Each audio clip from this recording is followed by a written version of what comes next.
यह जो बाघ आपको सफेद रंग का घूमता हुआ नजर आ रहा है, यह दिल्ली के चिड़ियाघर का सफेद बाघ है। इसकी उम्र 3.5 वर्ष की है और इसका जन्म दिल्ली के चिड़ियाघर में ही हुआ था। यह एक नर बाघ है और इसका नाम व्योम है।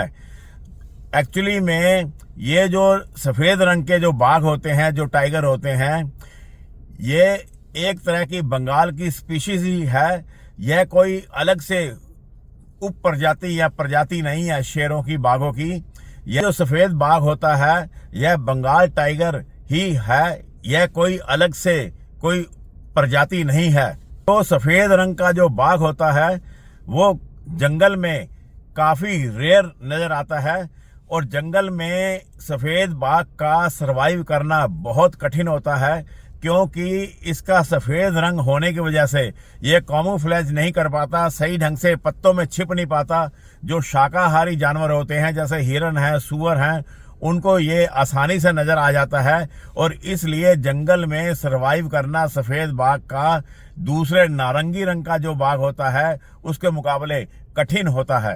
पहली बार जो सफेद बाघ का जो बच्चा था वो सन 1951 में मध्य प्रदेश के रीवा के जंगलों से पकड़ा गया था।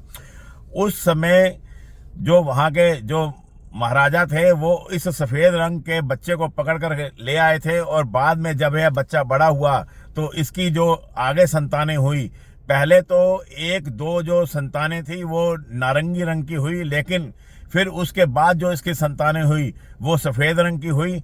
उसके बाद में दुनिया भर में जितने भी सफेद बाघ चिड़ियाघरों में पाए जाते हैं वो सब भारत से ही भेजे गए हैं और जितने सफेद बाघ हैं वो सब इस मोहन नाम के जो सफेद बाघ रीवा के जंगलों से पकड़ा गया था उसके ही वंशज हैं ये।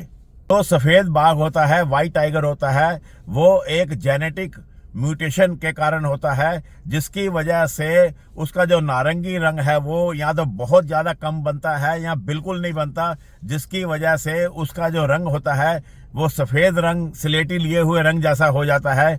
लेकिन उसकी जो ब्लैक रंग की जो स्ट्राइप्स होती हैं, जो धारियां होती हैं, वो वैसे ही बनी रहती हैं। लेकिन एक और ख़ास बात है सफ़ेद बाघों की कि इनकी जो आँखें हैं वो नीले रंग की होती है। ये जो नीले रंग की इनकी आंखें हैं ये इनको बाघों से, नॉर्मल बाघों से बिल्कुल अलग दिखाती हैं।